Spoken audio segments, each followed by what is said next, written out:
Hello दोस्तों, जय हिंद। मैं भी मौर्य।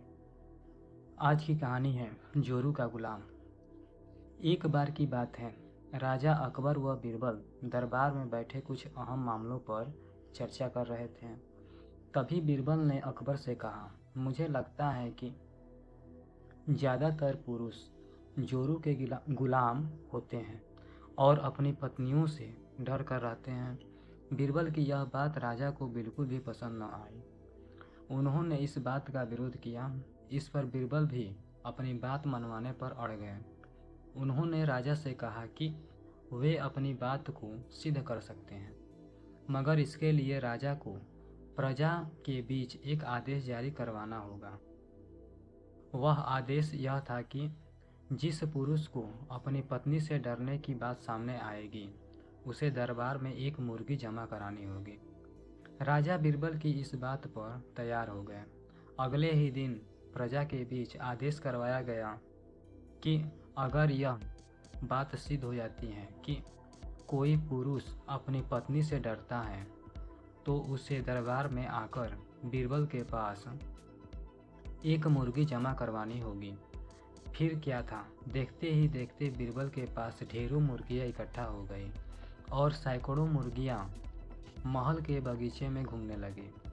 अब बीरबल राजा के पास पहुँचे और बोले, महाराज, महल में इतनी मुर्गियाँ इकट्ठा हो गई हैं कि आप एक मुर्गी खाना खोल सकते हैं, इसलिए अब आप इस आदेश को वापस ले सकते हैं।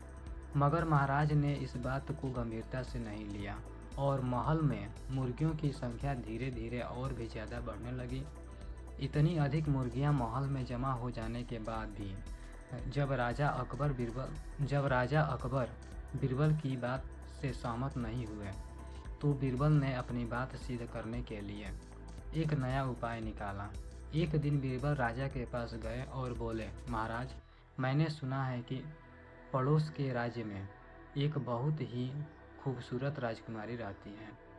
अगर आप चाहें तो क्या मैं आपका रिश्ता वहाँ पक्का कर आऊँ?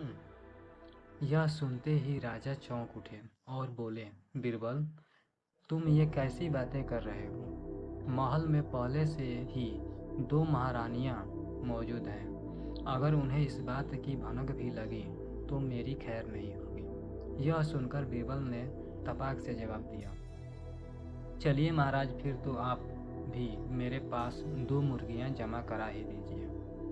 राजा बीरबल का ऐसा जवाब सुनकर शर्मा गए और उन्होंने अपना आदेश उसी वक्त वापस ले लिया। कहानी से सीख। अकबर बीरबल की इस कहानी से हमें यह शिक्षा मिलती है कि बातों की चतुराई से हम किसी भी बात को मनवा सकते हैं। ज़रूरत है तो बस बीरबल की तरह चतुराई से अपना पक्ष रखने की। चैनल को लाइक और सब्सक्राइब कीजिए। जय हिंद दोस्तों।